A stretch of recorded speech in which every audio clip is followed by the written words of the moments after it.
Hello everyone, welcome back to remarkable studies. आज हम अपने चैनल के ऊपर नया सब्जेक्ट डिस्कस करने जा रहे हैं जो है जेंडर, स्कूल एंड सोसाइटी। इससे पहले हम डिस्कस कर चुके हैं स्कूल मैनेजमेंट सब्जेक्ट। उसके अंदर आने वाले बहुत सारे टॉपिक्स जाके आप उनको चैनल में चेक कर सकते हैं। मैं नीचे लिंक डिस्क्रिप्शन में भी दे दूँगी और आई बटन में भी आपको मिल जाएगा। चलिए अब हम स्टार्ट करते हैं हमारा first topic, meaning of gender equity and equality. Equity and equality are generally considered with similar meanings. अगर हम आम इंसान की बात करें ना, तो उनके लिए इक्विटी एंड इक्वालिटी का मतलब जो है वो बिल्कुल सेम होगा। उनके लिए इक्विटी इक्वालिटी का मतलब है कि कोई भी काम जब आप करते हो तो उसमें किसी भी तरह का पक्षपात ना किया जाए, इक्वल बेसिस पे काम जो है वो लोगों से करवाया जाए। लेकिन they differ in their meaning, but हम जब एक्चुअल में इनका मीनिंग देखते हैं ना, तो इनके मीनिंग में बहुत ज़्यादा डिफरेंस है। दोनों का मतलब यही नहीं है कि बराबरी रखना काम में, बल्कि कुछ एडिशनल चीज़ें भी इसमें जुड़ जाती हैं। ठीक है, अब जब आप जेंडर इक्विटी एंड इक्वालिटी का टॉपिक करोगे ना, तो आप जेंडर इक्विटी को अलग कंसेप्ट मानोगे और इक्वालिटी को अलग। ओके, जब आप इक्वालिटी कंसेप्ट को डिस्कस करोगे तो आप अपने माइंड में वर्ड रखोगे सेमनेस। मतलब जब भी काम कराया जाएगा तो सभी लोगों से सेम काम करवाया जाएगा, अगर आपने इक्वालिटी मेंटेन करनी है। इक्विटी दूसरी तरफ क्या है? फेयरनेस। फेयरनेस का मतलब है पक्षपात के बिना आप लोगों से काम करवाएंगे। ये नहीं है कि आप ग्रुप 1 को फेवर करते रहो और ग्रुप बी का ध्यान ना रखो, ऐसा काम आप बिल्कुल नहीं करोगे। पहला कंसेप्ट आप फॉलो करोगे इक्वालिटी का, जिसमें दोनों को बराबर काम दिया जाएगा। दूसरा काम आप फॉलो करोगे इक्विटी का, फेयरनेस का, जिसमें अगर ग्रुप ए ने जो गलती की है, ग्रुप बी ने भी वही गलती की है, तो दोनों को बराबर से उस चीज़ की पनिशमेंट मिलेगी। ये नहीं कि ग्रुप ए में आपके फेवरेट पर्सन्स है तो आप ग्रुप ए को फेवर करोगे, ग्रुप बी को आप फेवर नहीं करोगे, ऐसा कुछ नहीं होगा। जेंडर इक्विटी इक्वालिटी दोनों कंसेप्ट्स को आप बराबरी में लेके चलोगे। चलिए अब देखते हैं इसका मीनिंग क्या है, डिटेल का मीनिंग देखते हैं। इक्वालिटी मीन्स सेमनेस, मतलब कि सेम बिहेवियर रखना सभी के साथ। आपकी क्लास में डिफरेंट स्टूडेंट्स होंगे, गर्ल्स होंगी, बॉयज़ होंगे, मतलब कि दोनों के बीच में बराबरी बनाए रखना। ये नहीं है कि आप लड़कों को ज़्यादा फेवर कर रहे हो, लड़कियों को ज़्यादा फेवर नहीं कर रहे, या आप लड़कियों को ज़्यादा कर रहे हो, लड़कों को नहीं कर रहे। ये चीज़ बिल्कुल नहीं होनी चाहिए। इक्वल लेवल पे, सेम लेवल पे दोनों का फेवरेटिज़म आपको करना होगा। Equality is treating everyone in the same way. ये बात मैंने आपको अभी समझाई है। जितने भी पर्सन्स हैं आपके पास, उनको बराबरी से देखना। Equality means giving something to everyone. अगर आपने किसी चीज़ का डिस्ट्रीब्यूशन करना है तो वो बराबरी से करना है। घर में भी हम देखते हैं कि पेरेंट्स जो हैं वो क्या करते हैं, कई बार डिस्क्रिमिनेशंस कर देते हैं अपने बच्चों के बीच में, लेकिन ऐसी चीज़ें बिल्कुल नहीं होनी चाहिए। पेरेंट्स को ये चीज़ चाहिए कि अगर वो अपने बेटे के लिए कोई चीज़ लेके आ रहे हैं तो अपनी डॉटर के लिए भी वही चीज़ लेके आए, या वो नहीं लेके आनी तो कोई और चीज़ उसके लिए ज़रूर लेके आए। किसी भी तरह का कोई भी डिस्क्रिमिनेशन नहीं होना चाहिए इक्वालिटी में। सिंपल मतलब है इक्वालिटी का कि इक्वल डिस्ट्रीब्यूशन हो चीज़ों का सभी इंडिविजुअल्स के बीच में।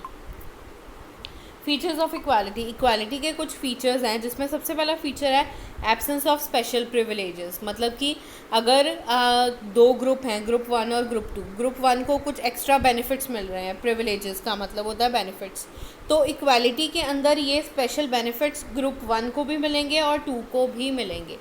अगर किसी एक ग्रुप को मिल रहे हैं तो दूसरे ग्रुप को भी वो सारे बेनिफिट्स मिलेंगे।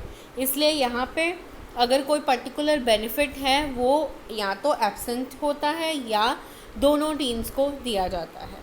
प्रेजेंस ऑफ एडिक्वेट अपॉर्चुनिटीज़ सभी के लिए बराबर है। ये नहीं है कि आप अकेले इस पर्टिकुलर कम्युनिटी के लोगों को जॉब दोगे, कम्युनिटी इस के लोगों को आप जॉब पे नहीं रख सकते, ऐसा कुछ नहीं होगा। हर एक पर्सन को, हर एक कम्युनिटी को इक्वल अपॉर्चुनिटी दी जाएगी।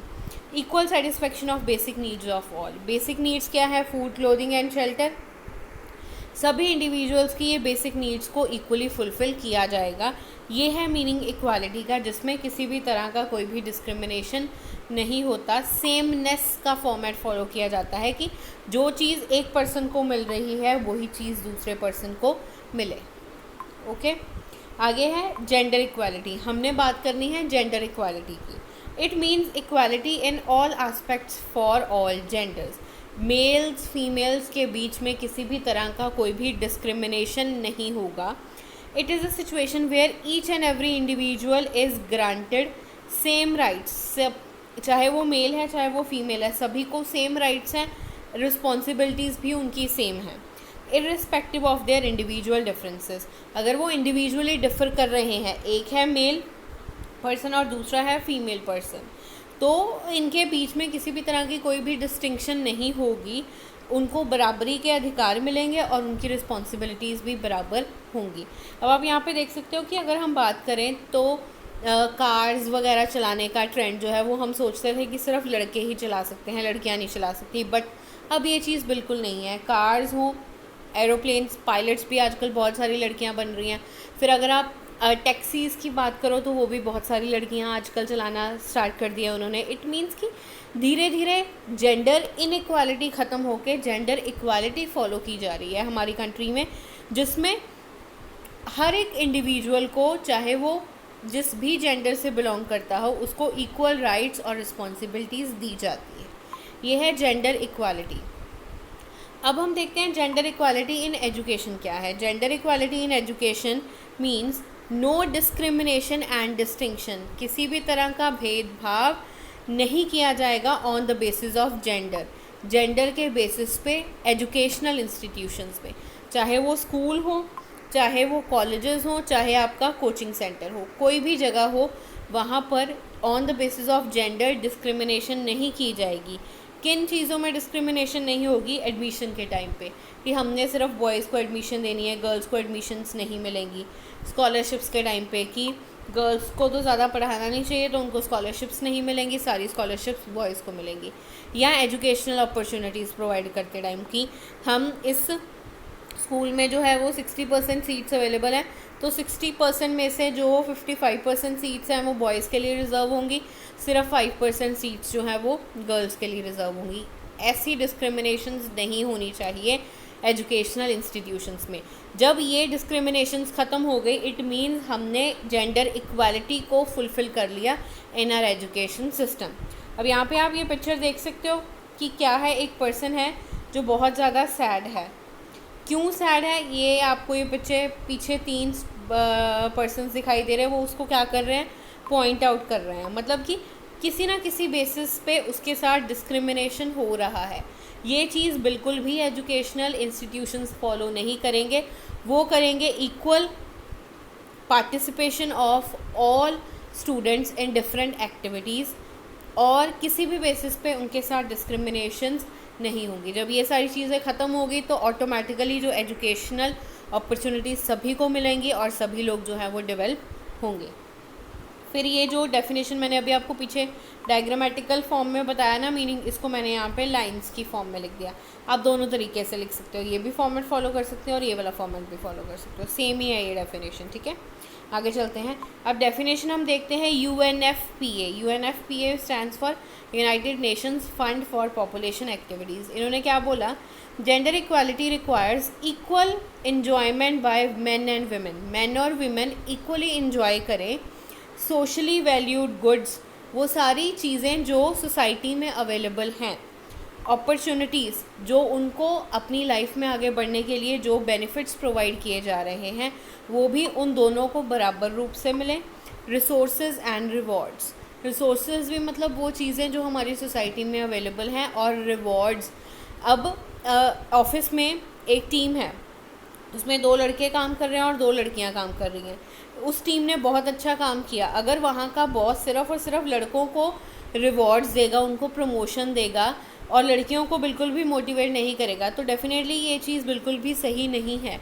यहाँ पे जेंडर इनइक्वालिटी फॉलो की जा रही है, इक्वालिटी कहीं पे भी नहीं है। तो UNFPA कहता है कि जेंडर इक्वालिटी तभी आएगी जब आप रिवॉर्ड्स भी जेंडर के बेसिस पे नहीं दोगे, बल्कि इक्वल पार्टिसिपेशन के बेसिस पे आप रिवॉर्ड्स दोगे। ठीक है, ये हो गया हमारा जेंडर इक्वालिटी। अब हम बात करते हैं जेंडर इक्विटी। यहाँ पे हम इक्विटी का मीनिंग भी देखेंगे और जेंडर इक्विटी का मीनिंग भी देखेंगे। इक्विटी का मतलब है फेयरनेस, फेयर वर्ड हम काफ़ी बारी अपनी लाइफ में यूज़ करते हैं। अगर हम गेम भी किसी के साथ खेल रहे होते हैं तो हम कहते हैं कि डिसीजन जो है वो बिल्कुल फेयर होना चाहिए, मतलब कि पक्षपात नहीं यहाँ पे किया जाएगा। अगर बॉयज़ एंड गर्ल्स हैं क्लास में, अब आपके पास टोटल 30-40 स्टूडेंट्स हैं आप मान लीजिए, तो उसमें गर्ल्स भी होंगी बॉयज़ भी होंगे। अब टीचर 1 मिनट के लिए जो है वो क्लास से कहीं बाहर चला गया और क्लास में इतना ज़्यादा शोर हो रहा है, तो वहाँ पे वो शोर मचाने वाली गर्ल्स भी होंगी, शोर मचाने वाले बॉयज़ भी होंगे। अगर आप क्लास में आओ तो कह दो कि boys stand up and go out from my class, क्योंकि आपने शोर बहुत मचाया। तो यहाँ पे आप गलत हो, क्योंकि यहाँ पे गलती जितनी लड़कों की है उतनी लड़कियों की भी है। उन सभी ने मिलके शोर मचाया है, इसलिए आपको बिना किसी का पक्ष लिए फेयर डिसीजन देना ज़रूरी है। इसलिए आप पनिशमेंट दोगे तो पूरी क्लास को पनिशमेंट दोगे। अगर आपको पता चलता है कि हाँ जी कि यहाँ पे ये बच्चे जो हैं वो नहीं बोल रहे थे या उन्होंने बिल्कुल भी शोर नहीं मचाया, तो उनको आप पनिशमेंट से एक्सपेल कर दो। बाकी गर्ल्स और बॉयज़ जिन्होंने शोर मचाया है उन सभी को आप पनिश करोगे। ये है मतलब जेंडर इक्विटी का, मतलब कि इक्वल फेयर बेसिस में आप जो है वो हर डिसीज़न लोगे। आगे देखते हैं और क्लैरिटी होगी आपको। It means people get access to same opportunities, लोगों को सेम अपॉर्चुनिटीज़ मिले। ये नहीं है कि किसी को ज़्यादा किसी को कम। अब एक क्लास है, ओके, अब आपने डिस्ट्रीब्यूट करना है, वहाँ पे बुक्स डिस्ट्रीब्यूट करनी है। सपोज़ करो आपने हर एक क्लास, आपकी क्लास है 7th A, आपने सोचा कि इस बारी ना आप क्लास में रिज़ल्ट अच्छा है तो मैं ना कॉपीज़ डिस्ट्रीब्यूट कर रही हूँ, आपने ये सोचा है। तो कॉपीज़ आपने डिस्ट्रीब्यूट करनी है तो वो सारी की सारी कॉपीज़ सेम होनी चाहिए। अगर आप 10 रुपीज़ वाली कॉपी क्लास में डिस्ट्रीब्यूट कर रहे हो तो सभी बच्चों को 10 रुपीज़ वाली ही मिलनी चाहिए। अगर आप ने ये सोचा कि ये बच्चे जो है वो मेरी क्लास के इंटेलिजेंट बच्चे हैं, उन 10 बच्चों को आपने 20 रुपीज़ वाली दे दी और बाकी क्लास को 10 रुपीज़ वाली दे दी, ये बिल्कुल भी सही नहीं। यहाँ पे आपने इक्विटी को बिल्कुल नहीं फॉलो किया। इक्वालिटी थी यहाँ पे कि आपने इक्वालिटी थी, यहाँ पे इक्वालिटी थी।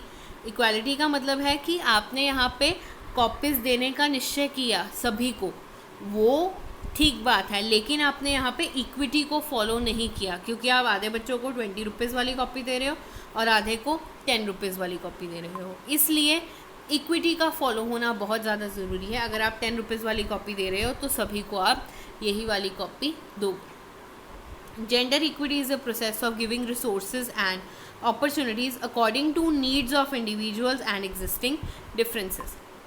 इक्विटी का मतलब है कि रिसोर्सेज लोगों की नीड के अकॉर्डिंग उनको प्रोवाइड की जाए।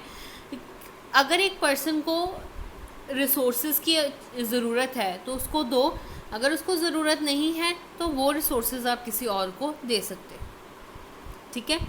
इसलिए इक्विटी एंड इक्वालिटी का मतलब समझ आना बहुत ज़रूरी है। इक्वालिटी का मतलब है सेमनेस, बराबरी से आप काम कर रहे हो। इक्विटी का मतलब है उस बराबरी में आप फेयरनेस को फॉलो कर रहे हो। आगे चलिए, फिर UNFPA ने डेफिनेशन दी, gender equity is the process of being fair to men and women. दोनों के लिए आप क्या हो, फेयर हो, बिना किसी का पक्ष लिए आप डिसीजन ले रहे हो।